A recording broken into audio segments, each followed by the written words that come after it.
Centro de Estudios Religiosos, BYU. Doctrina y Convenios 93. ¿Cómo y qué adoramos? En mayo de 1833, el profeta José Smith recibió una de las revelaciones más importantes de la Restauración. En lo que ahora es Doctrina y Convenios 93, Jesucristo reveló cómo podemos conocer el verdadero carácter de Dios y la manera en que Él adora al Padre. El Salvador testificó y explicó que podemos seguir su ejemplo al adorar y venir al Padre en su nombre. Además, esta revelación es la única en las Sagradas Escrituras por la claridad de sus verdades doctrinales respecto de la unidad del Padre y del Hijo, así como de la gloria preterrenal y la condescendencia mortal del Salvador. A modo de introducción histórica, una comparación de la sección 93 con Juan 1 sugiere que el profeta José Smith estaba meditando en el mensaje de ese capítulo del Nuevo Testamento cuando recibió esta revelación. Tenemos un precedente de otras revelaciones que surgieron cuando un profeta de Dios meditó en los escritos y visiones de otros. Véase 1 Nefi 11 en 1, DIC 7:19 de la mañana, 138 en 1, 11. Es posible que algunos hayan supuesto que la revelación se recibió mientras el profeta trabajaba en Juan 1 durante la traducción inspirada de la Biblia o mientras editaba el manuscrito. Sin embargo, 3 meses antes de recibir la sección 93, el profeta escribió: completé la traducción y revisión del Nuevo Testamento el 2 de febrero de 1833, y lo sellé para no volver a abrirlo hasta que llegara a Sion. 1. Sin embargo, a pesar de nuestra falta de seguridad sobre los antecedentes históricos de esta revelación, el Salvador declaró claramente su propósito. Os doy estas palabras para que entendáis y sepáis adorar, y sepáis lo que adoráis, para que podáis ver al Padre en mi nombre, y a su debido tiempo recibiréis de su plenitud. DYC 93 en 19. El Padre y el Hijo son uno. El Salvador afirmó que la clave para entender lo que adoramos es saber que yo estoy en el Padre, y el Padre en mí, y el Padre y yo somos uno. DIC 93 en 3. En otras palabras, conocer al Hijo es conocer al Padre. Jesucristo manifiesta al Padre al mundo, lo que significa que todo lo que sabemos sobre los atributos y perfecciones del Padre es revelado por y a través de los atributos y perfecciones de Cristo. Las palabras y los actos del Salvador son las mismas palabras que el Padre diría y las mismas obras que haría en las mismas circunstancias. Por lo tanto, llegamos a saber lo que adoramos al aprender de Jesucristo. Luego, como lo ejemplificó el Salvador, la verdadera adoración al Padre consiste en llegar a ser como Él es. Es decir, Jesús adoró al Padre haciéndose uno con Él. El Señor aclaró que recibió la plenitud del Padre y era uno con Él antes de la mortalidad. Citó el testimonio de Juan de su unidad en gloria con el Padre, y Juan vio y dio testimonio de la plenitud de mi gloria. Punto. Y dejó constancia diciendo: vi su gloria, que Él existía en el principio, antes que el mundo existiera. DIC 93 en -7. De manera similar, Abraham se refirió al Salvador preterrenal como uno. Punto. Semejante a Dios, Abraham 3:24 de la mañana. En parte debido a esta uniformidad en gloria, Jehová también llegó a ser conocido como el Padre, nombre con el cual apareció, ministró, y fue identificado por sus profetas en la antigüedad. Véase Mosía 1:15 de la mañana. Éter 3:14 de la mañana. 4 en 7, 2.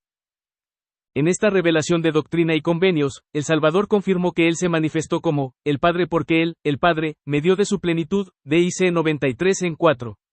Como Espíritu preterrenal, Jesús recibió el encargo de ser el mensajero de la salvación, la luz y el redentor del mundo. DIC 93 en 8. Es decir, se le dio la plenitud del Padre y se le autorizó a representarlo en todo lo relacionado con el plan de salvación. En 191, el presidente Joseph F. Smith, sus consejeros y el quórum de los 12 se refirieron a esta comisión de hablar y actuar como el Padre como investidura divina de autoridad. 3. Escribieron que una razón para aplicar el título Padre de Jesucristo se encuentra en el hecho de que en todos sus tratos con la familia humana Jesús, el Hijo, ha representado y aún representa a Elohim su Padre en poder y autoridad. 4. Jesucristo poseyó la gloria preterrenal. Cristo fue el más inteligente de todos los hijos espirituales premortales de nuestro Padre. Al poseer la plenitud del Padre, Él era semejante a Dios en gloria, definido en esta revelación como inteligencia, o, en otras palabras, luz y verdad. DIC 93 en 3. El Señor reveló: yo soy el Espíritu de verdad, y Juan dio testimonio de mí, diciendo: recibió la plenitud de la verdad, sí, toda la verdad. DIC 93 en 2. Por lo tanto, el Salvador, al igual que su Padre, conocía toda la verdad, identificada en esta revelación como el conocimiento de las cosas tal como son, como eran y como han de venir. DIC 93 en 24. El profeta José Smith explicó: el gran Jehová contempló todos los acontecimientos relacionados con la tierra, pertenecientes al plan de salvación, antes de que surgiera, o de que alguna vez las estrellas de la mañana cantaran juntas de gozo. El pasado, el presente y el futuro fueron, y son, con él, ahora, eterno. Punto. Él conocía el plan de salvación y lo señaló. Conocía la situación de todas las naciones y su destino. Ordenó todas las cosas según el consejo de su propia voluntad.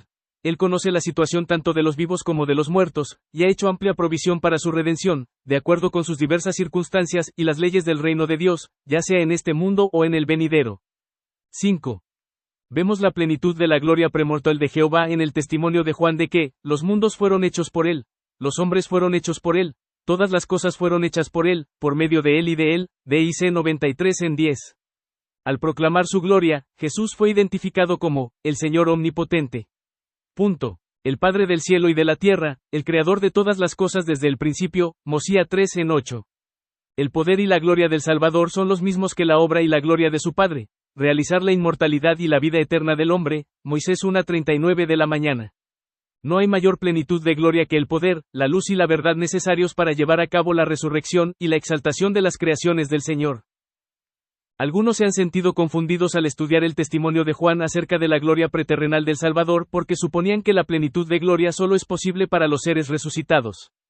Como se mencionó anteriormente, la gloria de Dios es la inteligencia o, en otras palabras, la luz y la verdad, DYC 93 en 3. Al Salvador se le dio el título de, el Espíritu de la Verdad, DYC 93 en 9, en la premortalidad porque, como miembro de la Trinidad, él conocía todas las cosas. De manera similar, el Espíritu Santo. Punto. Es un personaje de espíritu, DYC 130 en 22, y, como el Salvador preterrenal, también conoce toda la verdad, véase DYC 42 en 17. El Señor aclaró que no es una plenitud de gloria lo que requiere un cuerpo resucitado sino una plenitud de gozo, véase DIC 93 en 33. Por lo tanto, el Salvador recibió plenitud de gloria como espíritu preterrenal, pero no fue hasta después de su resurrección que pudo declarar, ahora he aquí, mi gozo es pleno, 3 Nefi 5:20 de la tarde. Jehová entregó su gloria para venir a la mortalidad.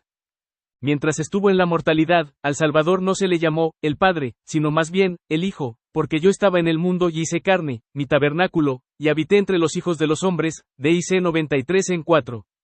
Nefi se refirió al descenso del Salvador de su exaltada posición como ser premortal para nacer en la mortalidad como, la condescendencia de Dios, 1 Nefi 11 en 2. Esta condescendencia incluyó tanto renunciar a la plenitud de gloria que él disfrutaba con el Padre como recibir un cuerpo temporal de carne y sangre. Con respecto a la condescendencia del Salvador, Juan escribió, y yo, Juan, vi que él no recibió al principio de la plenitud, sino que recibió gracia sobre gracia, y por eso fue llamado Hijo de Dios, porque al principio no recibió la plenitud, DIC 93 en 12, 14. El apóstol Pablo explicó, Cristo Jesús, el cual, siendo en forma de Dios, no estimó el ser igual a Dios como cosa a que aferrarse, sino que se despojó a sí mismo, Filipenses 2 en 5-7. El verbo griego usado por Pablo en este pasaje que se traduce al inglés como, se despojó a sí mismo, es un derivado de la palabra kenosis, que significa, vaciar. Los eruditos de la Biblia traducen los escritos de Pablo para decir literalmente que Jesús, se despojó a sí mismo, Biblia de Jerusalén y versión estándar revisada, o, dejó a un lado su gran poder y su gloria, la Biblia viviente. Por lo tanto, aunque el Salvador se había hecho uno con el Padre en gloria, no se aferró firmemente a esa posición. Más bien, al nacer Jesús se despojó o, en otras palabras, entregó su gloria y renunció a su conocimiento de todas las cosas pasadas, presentes y futuras. Sobre su mente había caído el velo del olvido común a todos los que nacen en la tierra, aclaró el elder James E. Talmage, por el cual se elimina el recuerdo de la existencia primitiva. 6. Cuando Jesús yacía en el pesebre, un niño indefenso, explicó además el presidente Lorenzo Snow, no sabía que era el Hijo de Dios y que anteriormente había creado la tierra. Cuando se emitió el edicto de Herodes, él no sabía nada de él, no tenía poder para salvarse a sí mismo, y su padre y su madre tuvieron que tomarlo y volar a Egipto para preservarlo de los efectos de ese edicto. 7. La doctrina de la condescendencia del Salvador desde la gloria preterrenal hasta la mortalidad subraya uno de los mayores sacrificios de toda la eternidad. Es decir, al entregar su gloria, Cristo, Creador y Redentor de la tierra, el gran Yo Soy, descendió debajo de todas las cosas, DYC 88 cara sonriente. Para nacer como un bebé indefenso, despreciado y rechazado por los hombres, Isaías 53 en 3. Cristo comenzó la mortalidad como lo hacen otros hombres. Como se mencionó anteriormente, el Salvador enfatizó: yo estaba en el mundo y hice carne para mi tabernáculo, y habité entre los hijos de los hombres, DIC 93 en 4. Un ángel le enseñó al rey Benjamín que, el Señor omnipotente que reina, que era y que es desde toda eternidad hasta toda eternidad, descenderá del cielo entre los hijos de los hombres, y habitará en un tabernáculo de barro, Mosía 3 en 5. Al hacerlo, Jesús tomó sobre sí un cuerpo de carne y hueso, sujeto a tentaciones, muerte, enfermedades y otras debilidades físicas. Pablo explicó la importancia de que el Salvador recibiera un cuerpo mortal como los demás hombres, pero vemos a Jesús, el cual fue hecho un poco menor que los ángeles por padecer la muerte. Punto. Porque en verdad no tomó sobre sí la naturaleza de los ángeles, pero tomó sobre sí la descendencia de Abraham. Por lo cual era necesario que fuera en todo semejante a sus hermanos, Hebreos 2 en 9, 1 a 17, 8. Isaías testificó acerca de la semejanza del Salvador con otros hombres en la mortalidad. Cuando lo vemos, no hay hermosura para desearlo, Isaías 53 en 2. Jesús caminó desde la infancia hasta la edad adulta por el mismo camino que ha recorrido todo mortal adulto, explicó el elder Bruce R. McConkie. Cuando era un bebé comenzó a crecer, normal y naturalmente, y no había nada sobrenatural en ello. Aprendió a gatear, a caminar, a correr. Pronunció su primera palabra, le salió el primer diente, dio su primer paso, lo mismo que hacen otros niños. 9. El Salvador recibió nuevamente plenitud de gloria en la mortalidad. Además de enseñar que Jesús vino a la tierra sin el conocimiento y la gloria que disfrutó como el Jehová preterrenal, Juan también enfatizó que recuperó la plenitud de esa gloria en la mortalidad. Y yo, Juan, vi que no recibía de la plenitud en la vida mortal. Primero, pero recibió gracia sobre gracia, y no recibió de la plenitud al principio, sino que continuó de gracia en gracia hasta recibir la plenitud, DYC 93 en 12-13. Además, está claro que, aunque el Salvador tenía un velo puesto sobre su memoria, seguía siendo Jehová. Por ejemplo, si un individuo recibiera un fuerte golpe en la cabeza que le provocara amnesia, perdería la memoria pero aún conservaría su naturaleza individual. Lo mismo ocurre cuando los espíritus nacen en la mortalidad. Cuando pasamos de la preexistencia a la mortalidad, escribió el elder McConkie, traemos con nosotros rasgos y talentos que allí se desarrollaron. Es cierto que olvidamos lo que sucedió antes porque estamos aquí siendo puestos a prueba, pero las capacidades y habilidades que entonces teníamos todavía residen dentro de nosotros. Punto. Y todos los hombres con sus infinitamente variados talentos y personalidades retoman el curso de progresión donde lo dejaron cuando dejaron los reinos celestiales. 10. Así, el conocimiento de Cristo le llegó rápida y fácilmente, porque estaba edificando, como este es el caso de todos los hombres, sobre el fundamento establecido en la preexistencia. Trajo consigo de ese mundo eterno los talentos y capacidades, las inclinaciones a conformarse y obedecer, la capacidad de reconocer la verdad que allí había adquirido. 11.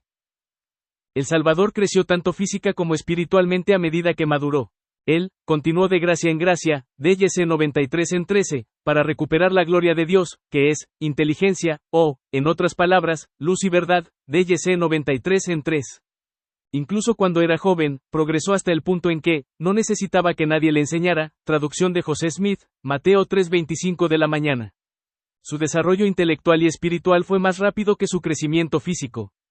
Cuando aún era un niño, explicó el profeta José Smith, tenía toda la inteligencia necesaria para poder gobernar el reino de los judíos, y podía razonar con los más sabios y profundos doctores en derecho y teología, y hacer sus teorías y prácticas parecían una locura comparadas con la sabiduría que él poseía.